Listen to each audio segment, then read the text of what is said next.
road had washed out, and by then it was already kind of too late, and the water just kind of keeps coming up, and I was like, this is probably as bad as it's gonna get, Seeing our fence go and trash cans float away, and then I'm seeing cars go down the road, and then we're starting to get water in the house. It was starting to get up, it was higher, and we ended up going up into the attic, and then the wind's blowing. I had a built-on carport.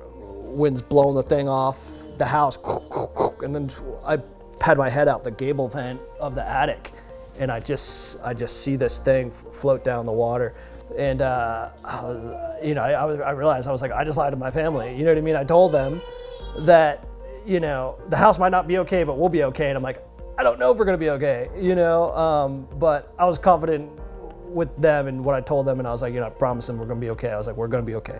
FEMA's been really good with me and response-wise, but the big thing was, getting like the app or the disasterassistance.gov thing, getting on there in the portal.